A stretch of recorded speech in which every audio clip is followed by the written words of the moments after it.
اس کو بنی اسرائیل کا دوسرا بادشاہ ہونے کے لیے خداوند نے مسح کروایا سیمویل کے ہاتھوں، اور پھر اس کی تربیت ہوئی۔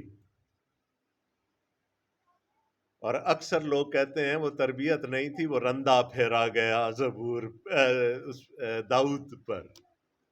اتنی سخت تربیت کی گئی اس کی تاکہ پھر وہ بادشاہ بن کر ابھرے جو خداوند کی اس کے بارے میں سوچ تھی۔ 15 سال بھاگتا رہا، چھپتا رہا، ساؤل اس کی جان کا دشمن ہو گیا، بعد میں جا کر ابی سلوم اس کا اپنا بیٹا اس کی جان کا دشمن ہو گیا۔ بہت سارے مواقع اس کی زندگی میں ایسے آئے کہ اس نے موت کو بڑے قریب سے دیکھا۔ اسی لیے وہ زبور 23 میں کہتا ہے، خواہ موت کے سایہ کی وادی میں سے میرا گزر ہو، میں کسی بلا سے نہ ڈروں گا کیونکہ تو میرے ساتھ ہے۔ اور پھر داؤد کی زندگی میں وہ وقت آتا ہے کہ خدا اسے سرفرازی عطا کرتا ہے، خدا اسے غلبہ عطا کرتا ہے، خدا اس کو فتح مندی دیتا ہے، ارد گرد کے سارے دشمنوں پر خدا اس کو سرفراز کرتا ہے، اور وہ یروشلم میں سیٹل ہو جاتا ہے، وہ اپنا محل تعمیر کرتا ہے۔ اور کیا ہی بات ہے، میں ہمیشہ جب اس بات کے بارے میں سوچتا ہوں نا تو میرا پلس ریٹ بڑھ جاتا ہے کہ جو خدا نے داؤد کے بارے میں کہا کہ میرا بندہ داؤد میرے دل کے موافق ہے۔ اور اس کا کیا مطلب ہے؟ میں اور داؤد ایک طرح سے سوچتے ہیں، وہ میری سوچ سے، میری مرضی سے آگاہ ہے۔ اور ہم نے دیکھا کہ چاہے اس کی زندگی میں گناہ تھا، لیکن جس طور سے داؤد اپنے خدا پر توکل کرتا تھا، شاید ہم اس کے بارے میں سوچ سکتے ہیں، وہ کر نہیں سکتے۔ اس کا بھروسہ، اس کا توکل ہمیشہ اس کے خدا پر رہا۔ یہ بہت بڑا کمپلیمنٹ ہے کسی انسان کے لیے کہ خدا کہے کہ میرا بندہ داؤد میرے دل کے موافق ہے۔ اب داؤد یروشلم میں سیٹل ہو گیا ہے، اپنا محل بنا لیا۔ اب کیا بنانا چاہتا ہے؟ ہیکل، خدا کا گھر بنانا چاہتا ہے۔ اور شاید اس کے وہم و گمان میں بھی نہیں تھا کہ خدا مجھے انکار کر دے گا۔ داؤد سوچ سکتا تھا کہ خدا مجھے انکار کرے گا؟ اور جب اس نے کہا کہ میں تیرے نام کی خاطر ایک گھر بنانا چاہتا ہوں، تو خدا نے کہا نہ، نیور، تو نہیں بنا پائے گا، تیرا بیٹا سلیمان میرے لیے ایک ہیکل بنائے گا، تو نہیں بنا پائے گا کیونکہ تیرے ہاتھ خون سے رنگے ہیں۔ I think this must have been the biggest shock of David's life. سب سے بڑا جھٹکا جو اس کو کبھی زندگی میں لگا ہوگا وہ یہ ہوگا کہ مجھے خدا نے اپنا گھر نہیں بنانے دیا۔ لیکن یہاں سرنامہ کہتا ہے ہیکل کی تقدیس کے وقت کا گیت، اور جیسا کہ میں نے ابھی آپ کو بتایا کہ داؤد کے زمانے میں ابھی ہیکل نہیں بنی تھی۔ تو اس کے بارے میں دو آراء ہیں کہ ایک تو نبوتی طور پر داؤد نے یہ زبور لکھا اس وقت کے لیے جب ہیکل تعمیر ہو جائے گی، تاکہ یہ گیت اس وقت گایا جائے۔ اور دوسرا یہ ہے کہ یہاں ترجمے میں تو ہیکل آ گیا، وہاں گھر ہے، عبرانی میں گھر ہے۔ تو ہو سکتا ہے کہ جب اس نے اپنے محل کو جو اس نے اپنے لیے بنایا تھا اس کو ڈیڈیکیٹ کیا تو اس وقت یہ زبور کہا گیا۔ اور ویسے بھی دیکھیں تو یہ شکر گزاری کا زبور ہے۔ داؤد اپنی زندگی کے لیے، اپنی اقبال مندی کے لیے، اور جو کچھ اس کو خدا نے دیا ان سب چیزوں کے لیے وہ خدا کی شکر گزاری کرتا ہے، لیکن اسی شکر گزاری میں ہمیں ایک اور مضمون نظر آتا ہے، اور وہ ہے قیامت، مردوں کی قیامت، مردوں میں سے جی اٹھنا۔ اور یہ کیسے نظر آئے گا، اس کو جب ہم اس زبور میں چلیں گے تو ہم دیکھیں گے۔ کیا ہم سب کا یہ ایمان ہے کہ ہم دوبارہ زندہ کیے جائیں گے؟ ہم سب کی قیامت ہوگی؟ ہوگی؟ آمین۔ اور میرا اور آپ کا یہ ایمان اس لیے ہے کہ صلیب ہمارے پیچھے ہے۔ یہ واقعہ گزر چکا 2000 سال پہلے کہ خداوند یسوع مسیح نے صلیب پر اپنی جان دی، مر گیا، دفن ہوا، اور تیسرے دن مردوں میں سے جی اٹھا۔ اس لیے ہمارے پاس ایک ٹھوس امید ہے کہ ہم بھی اسی طرح مردوں میں سے زندہ کیے جائیں گے۔ لیکن داؤد کے پاس تو یہ امید نہیں تھی۔ صلیب کا واقعہ ابھی ہونا تھا، خداوند یسوع مسیح کا مردوں میں سے جی اٹھنا ابھی ہونا تھا۔ اس لیے میں نے آپ کو کہا کہ پرانے عہد نامہ میں ہمیں قیامت کے بارے میں بہت زیادہ ٹیچنگ نہیں ملتی، کیونکہ وہ ایک حقیقت، وہ ایک بہت بڑی حقیقت جو صلیب کی ہے اور خداوند یسوع مسیح کی خالی قبر کی ہے، وہ ابھی نہیں ہوئی تھی۔ لیکن داؤد نبوتی طور پر قیامت کا ذکر کرتا ہے۔ اب میں نے آپ کو بتایا کہ خدا نے اس کو بڑی اقبال مندی عطا کی، خدا نے اس کو بڑی سرفرازی عطا کی تھی۔ اس لیے وہ کہتا ہے، اے خداوند میں تیری تمجید کروں گا کیونکہ تو نے مجھے سرفراز کیا ہے۔ کم جو کچھ بھی ہے، میرے پاس جو کچھ بھی ہے، یہ سب کچھ تو نے عطا کیا۔ زبور 75 میں آصف لکھتا ہے کہ سرفرازی، اقبال مندی نہ مشرق سے ہے، نہ مغرب سے، نہ شمال سے، بلکہ خداوند کی طرف سے ہے۔ سرفرازی دینے والا صرف اور صرف ہمارا خدا ہے۔ وہ جس کو چاہے سرفرازی عطا کرتا ہے، اور داؤد کو اپنی زندگی کے تجربے سے یہ معلوم تھا کہ اس کو سرفراز کرنے والا اس کا خدا ہے۔ اس لیے وہ کہتا ہے، خداوند میں تیری تمجید کروں گا۔ شکر گزاری کا، تمجید کا زبور ہے، اور میرے دشمنوں کو مجھ پر خوش ہونے نہ دیا۔ اب تھوڑا سا اس کو لے کر چلیں ابن داؤد کی طرف۔ اس کے دشمن خوش ہو گئے کہ ہمارا منصوبہ کامیاب ہو گیا، ہم نے تو اس کو مار ڈالا۔ اب یہ کہانی جہاں تھی، جہاں سے شروع ہوئی، وہیں دفن ہو گئی۔ اب کوئی مسیح کا نام لینے والا نہ رہے گا۔ لیکن ان کو پتا نہیں تھا کہ وہی مسیح جس کو انہوں نے اپنے ہاتھوں سے مروایا، وہی مسیح مردوں میں سے زندہ ہو کر آ جائے گا، اور میرے دشمنوں کو مجھ پر خوش ہونے نہ دیا۔ اے موت تیرا ڈنک کہاں ہے؟ اے قبر تیری فتح کہاں ہے؟ خداوند سرفراز کرنے والا ہے۔ اے خداوند میرے خدا، میں نے تجھ سے فریاد کی اور تو نے مجھے شفا بخشی۔ میں نے آپ کو بتایا تھا کہ داؤد کی زندگی میں بہت سارے مواقع ایسے آئے کہ اس نے موت کو بالکل اپنے آنکھوں کے سامنے دیکھا، لیکن خدا نے اس کو ان ساری چیزوں میں سے نکال لیا۔ یہاں پر لفظ آ گیا شفا۔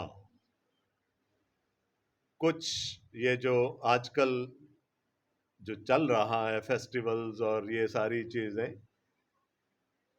اس نے ہمارے ذہنوں میں شفا کے معنی کو بہت محدود کر دیا۔ یہ جو شفا پر اس قدر ایمفسس ہے آج کل ہمارا، اس نے شفا کے معنی بدل دیے ہیں ہمارے لیے. ہمارا ذہن اب جب بھی شفا کا نام سنتا ہے تو ہمارے ذہن میں جسمانی شفا آتی ہے اور اس کے پار ہم نہیں سوچتے. لیکن یاد رکھیے گا یہ ببلیکل میننگ نہیں ہے شفا کے یا ہیلنگ کے. جب بائبل شفا کی بات کرتی ہے، اور کہیں بھی پرانے عہد نامہ میں یا نئے عہد نامہ میں بائبل جب کہیں پر بھی شفا کی بات کرتی ہے، it's more of a holistic healing. یہ ایک جامع شفا کی بات ہے. اس میں جسمانی شفا بھی ہے اور روحانی شفا بھی ہے. آپ خداوند یسوع مسیح کے شفا کے معجزے اٹھا کر پڑھ لیں. وہ پہلے کیا کرتا تھا؟ پہلے منادی کرتا تھا، پہلے تعلیم دیتا تھا، پہلے بتاتا تھا کہ توبہ کرو، خدا کی بادشاہی نزدیک آ گئی ہے، اور اس کے بعد لوگوں کو جسمانی شفا دیا کرتا تھا. تو بائبل میں شفا کے معنی بہت وسیع ہیں، بہت جامع ہیں، لیکن ہم نے ان کو محدود کر دیا ہے. بس جی میرے گوڑیاں دا درد ٹھیک ہو جائے تو بس کم مک گیا. شفا صرف گوڑوں کے درد کے لیے نہیں. شفا پہلے نجات ہے، اس کے بعد کچھ اور ہے.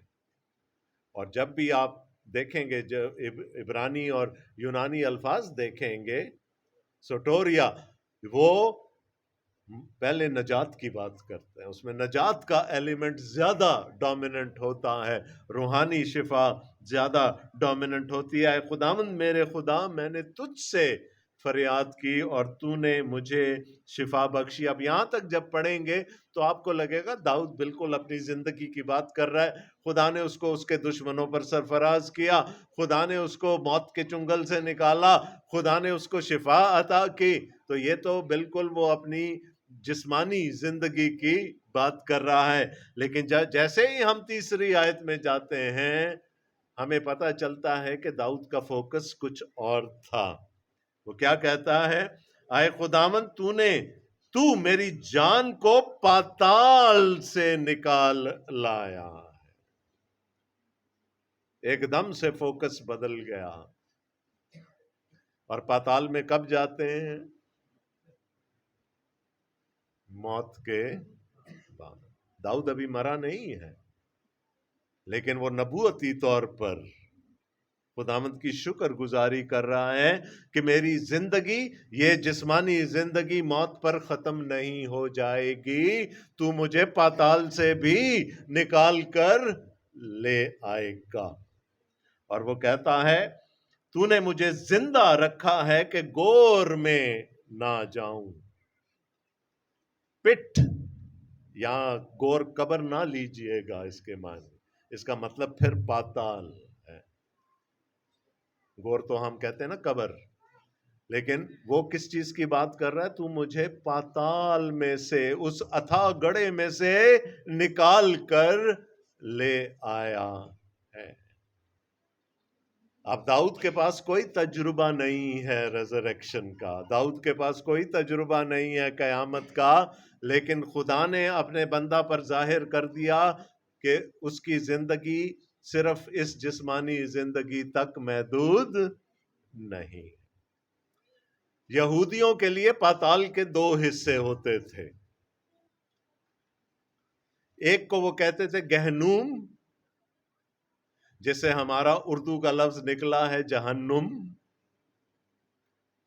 گہنوم، جہاں پر وہ، جس کو ہم جہنم کہتے ہیں، جہاں پر سارے شریر جو راست باز نہیں ہیں وہ سب کے سب وہاں جائیں گے.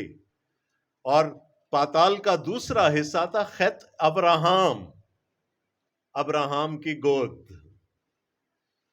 یہ لٹرل گود نہیں ہے، اتنی بڑی ابراہم کی گود نہیں ہو سکتی کہ اس میں اتنے سارے لوگ سما سکیں. اس جگہ کو نام دیا گیا کہ یہ ابراہم کی گود ہے، خط ابراہم. ہم پڑھتے ہیں نا، وہ تمثیل یاد ہے آپ کو لازر اور دولت مند شخص والی؟ تو لازر کہاں لے جایا گیا؟ ابراہم کی گود میں، اور وہ دولت مند شخص گہنوم میں، جہنم میں لے جایا گیا۔ اور افسیوں 4 باب کے مطابق جہاں پولس رسول کوٹ کرتے ہیں پرانے عہد نامہ کو کہ خداوند یسوع مسیح جب اوپر چڑھا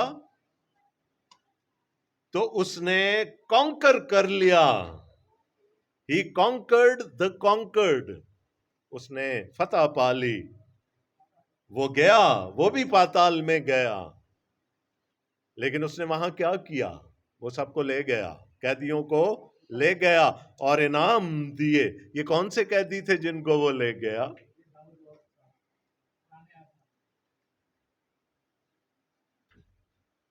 اگر آپ کسی یہودی اسکالر سے پوچھیں گے کہ اس کا کیا مطلب ہے تو وہ آپ کو بتائے گا کہ اس نے ابراہم کی گود کو خالی کر دیا۔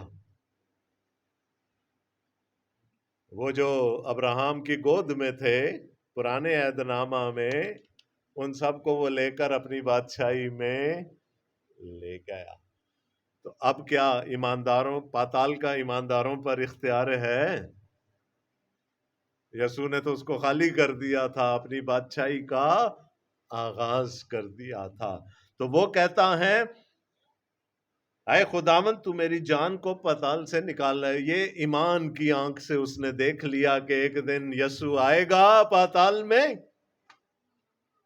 اور مجھے اپنے ساتھ نکال کر، چاہے میں ابراہم کی گود میں ہوں گا، اچھے حصے میں ہوں گا، لیکن وہ مجھے نکال کر لے جائے۔ تو میں نے کہا تھا قیامت، لیکن پیچھے اس کی بنیاد کیا ہے؟ وہ قیامت المسیح ہے، ریزریکشن آف کرائسٹ۔ تو نے مجھے زندہ رکھا کہ گور میں نہ جاؤں، پاتال میں نہ جاؤں۔ نا بابا بلے شاہ بھی کہتے ہیں نا، وے بلیا اساں مرنا نہ ہی، گور پیا کوئی اور، وہاں کوئی اور ہے، میں نہیں ہوں، اندروں مسیح سی ہوگی۔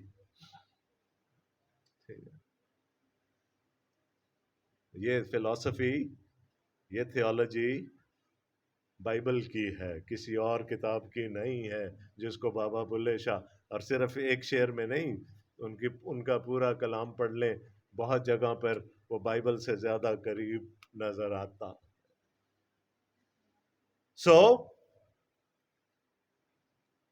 کس بات کا ذکر ہو رہا ہے یہاں پر؟ قیامت کا۔ اس نے کہا میں نے نہیں رہنا ہے نا، پاتال میں نہیں رہنا، میرا خدا مجھے وہاں سے نکال کر لے جائے گا۔ اب آگے 4 آیت سے لے کر اور 10 آیت تک وہ ہمیں 2 ریزنز دیتا ہے، 2 وجوہات دیتا ہے کہ کیوں ریزریکشن ہوگی، کیوں قیامت ہوگی۔ 4 آیت میں لکھا ہے خداوند کی ستائش کرو، اس کے مقدسو، اور اس کے قدس کو یاد کر کے شکر گزاری کرو۔ دیکھیں شروع اس نے کیا تھا میں کرتا ہوں شکر، اب وہ کہہ رہے سارے وہ جو سب پاتال میں جو نہیں رہنے والے سب اس کا شکر کرو، اور وہ اپنی پاکیزگی سے، اپنے قدس سے تم کو پاتال میں سے نکال لے گا، کیونکہ اس کا قہر دم بھر کا، اس کا کرم۔ یہ پہلا reason is the grace of God، خدا کا فضل۔ اور فضل کیا کرتا ہے کہ غصہ آئے بھی تو تھوڑی دیر آتا ہے، پھر ٹھیک ہو جاتا ہے۔ اب موت کیا ہے؟ موت کیا ہے؟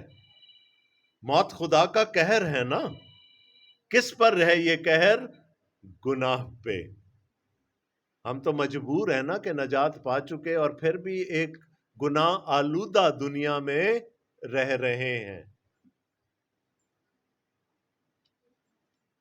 خدا کا قہر گناہ پر بھڑکتا ہے۔ کلوری پر اس کا بیٹا بھی چلا اٹھا تھا، اے میرے خدا، اے میرے خدا تو نے مجھے کیوں چھوڑ؟ کیونکہ خدا کو جج کرنا تھا، خدا کو عدالت کرنی تھی اس گناہ کی جو اس کا بیٹا اپنے کندھوں پر لیے پھر رہا تھا۔ لیکن کتنی دیر رہا وہ غصہ؟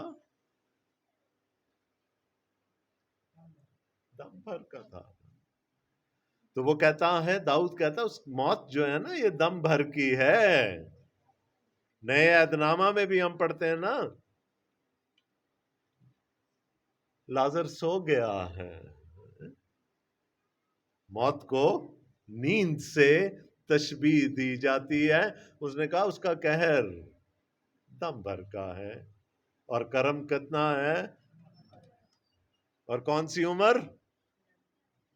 ابدی ہے نا، ابدی ہے اس کا کرم.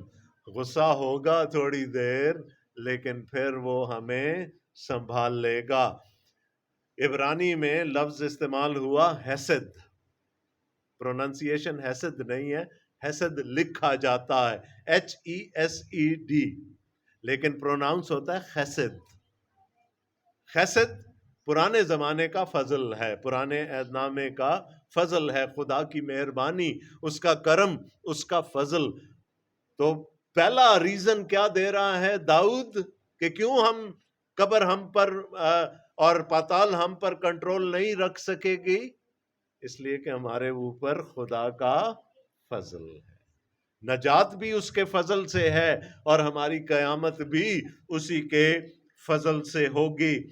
رات کو شاید رونا پڑے پر صبح کو خوشی کی نوبت آتی ہے.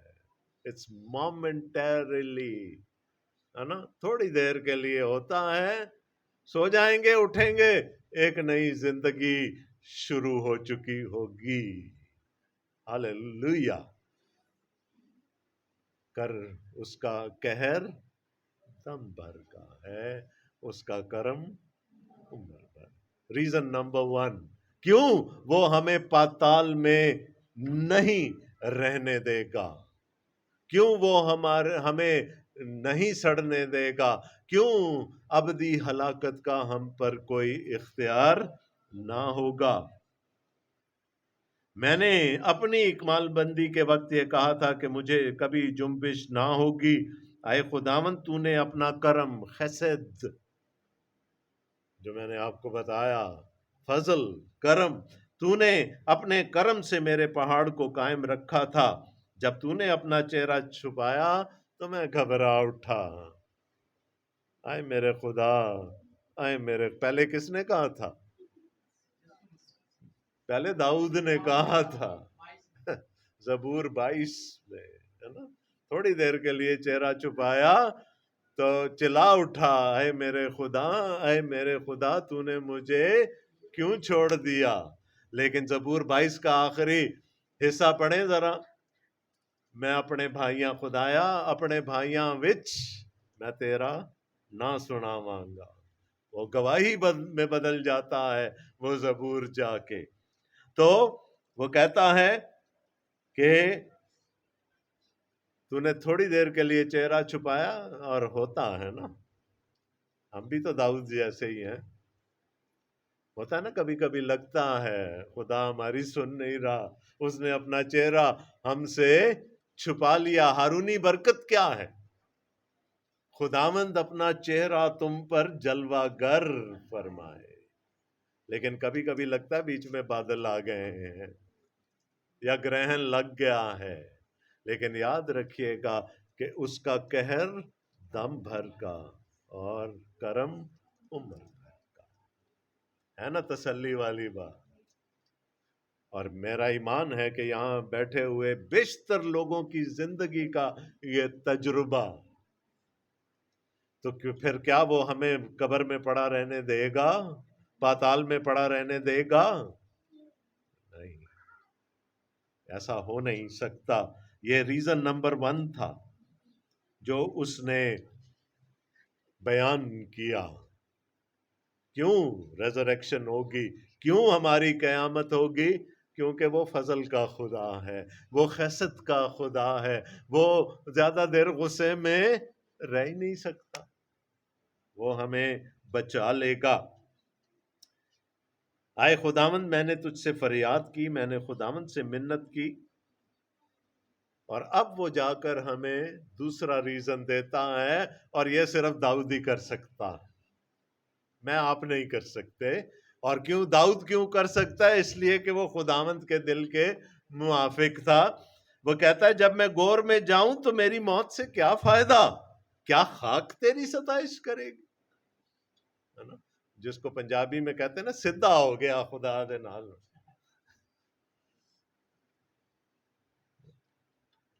تجھے کیا فائدہ ملے گا اگر میں مر گیا، اگر میں پاتال میں سڑتا رہا، تجھے کوئی فائدہ ہونے کا ہے؟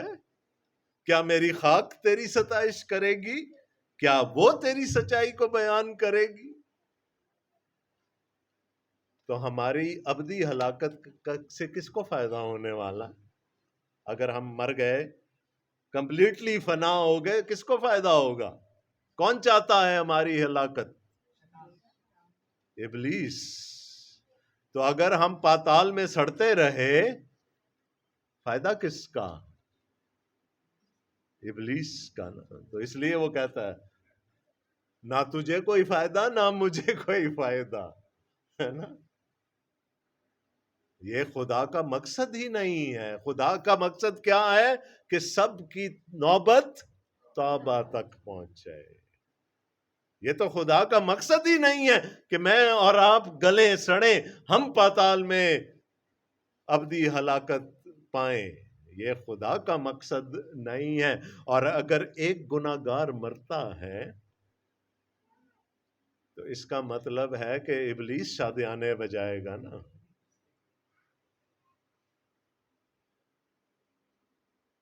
کل میرے ایک ٹیلی ویژن کا پروگرام ہے، اس میں لوکا 15 باب کی 3 تماثیل ہیں، لوکا 15 باب میں،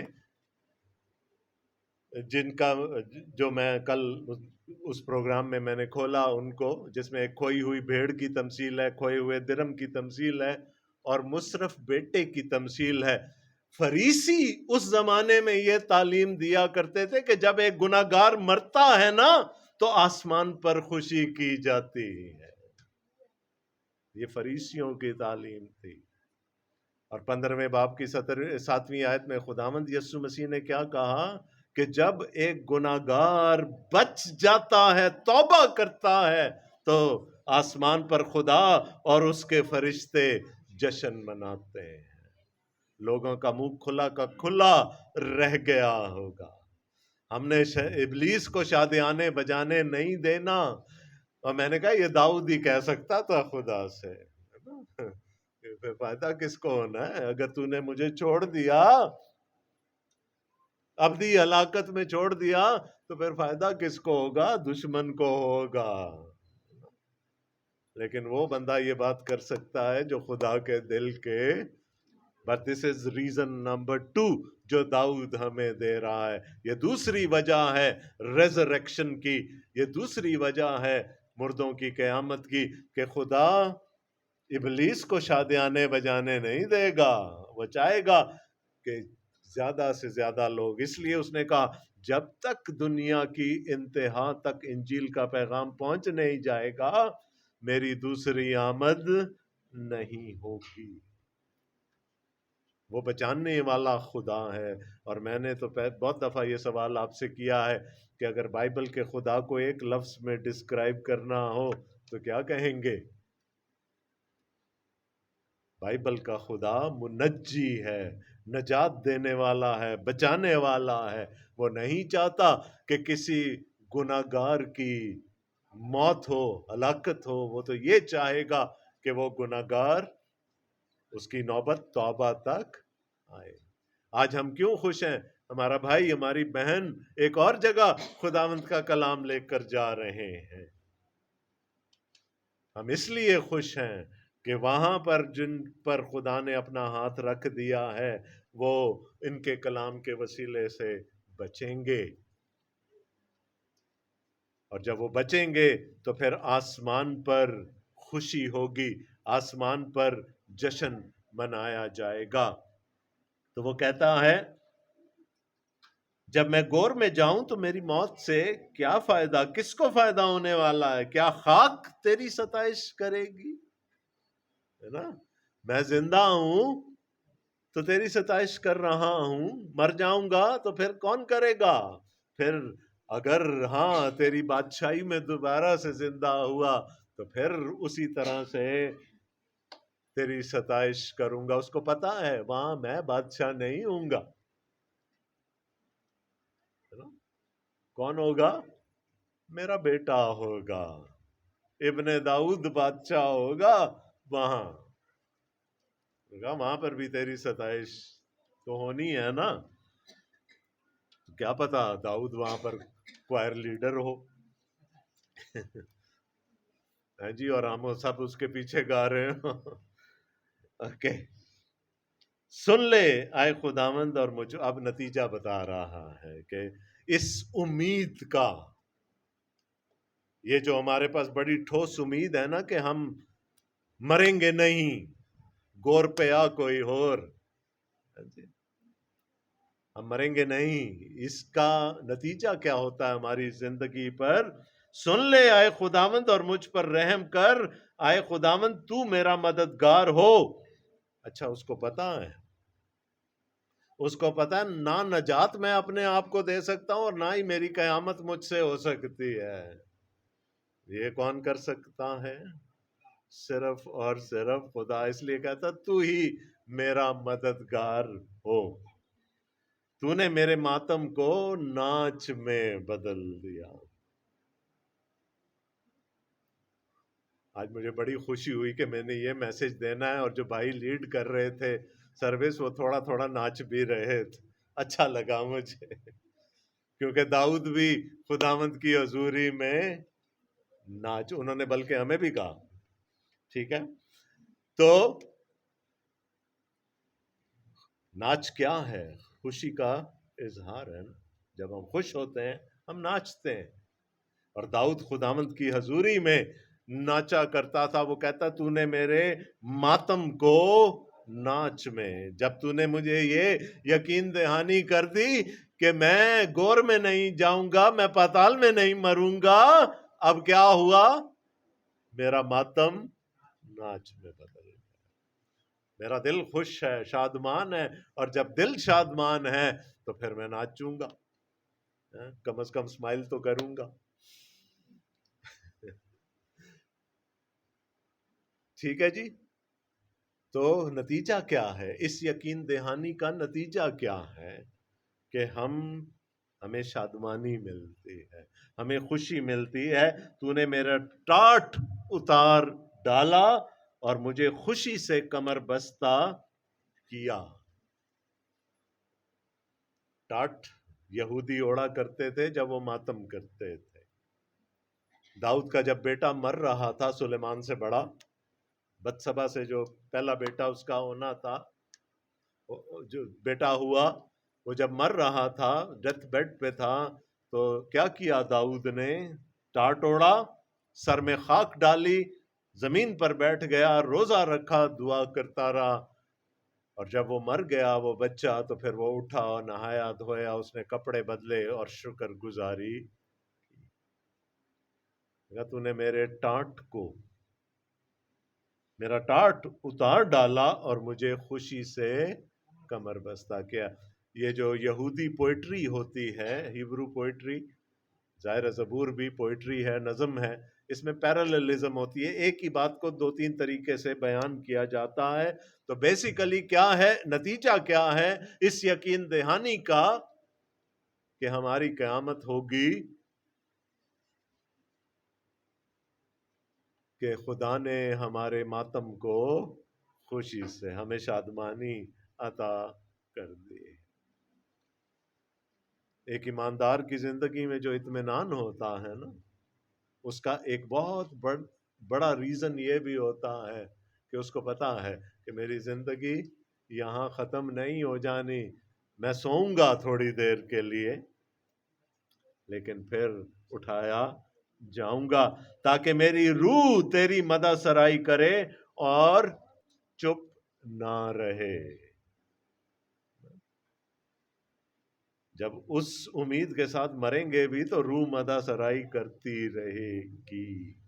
آئے خداوند میرے خدا، میں ہمیشہ تیرا شکر کرتا رہوں گا. اور اس ہمیشہ کا کیا مطلب ہے؟ On and on and on and on, ابدی. شکر گزاری کی بات یہاں پر ہو رہی ہے. میں نے شروع میں آپ سے کہا تھا جس زمانے میں داؤد نے یہ زبور لکھا صلیب نہیں ہوئی تھی، صلیب کا واقعہ ابھی نہیں گزرا تھا. خداوند یسوع مسیح کی قیامت اس وقت نہیں ہوئی تھی، لیکن نبوتی طور پر داؤد جو خدا کے دل کے موافق تھا، یہ کہتا ہے مجھے یقین ہے، اس کا ایمان تھا، اور اس ایمان کے بلبوتے پر اس نے یہ خوبصورت زبور لکھا. میں اور آپ تو داؤد سے زیادہ خوش قسمت ہیں کہ صلیب ہو چکی، قیامت المسیح ہو چکی. اب ہمارے پاس تو ایک ٹھوس ثبوت ہے نا. صلیب یا خالی قبر کوئی دیو مالائی داستان نہیں ہے، کوئی فیبل نہیں ہے، کوئی بچوں کو سنانے والی بیڈ ٹائم سٹوری نہیں ہے، ایک تاریخی حقیقت ہے. تو ہمیں تو داؤد سے زیادہ یقین ہونا چاہیے نا ان باتوں کا. ہے خداوند کا شکر ہو، کیونکہ ہم خدا کے گھر میں ہمیشہ تک سکونت کریں گے. آمین. خداوند آپ سب کو بڑی برکت دے.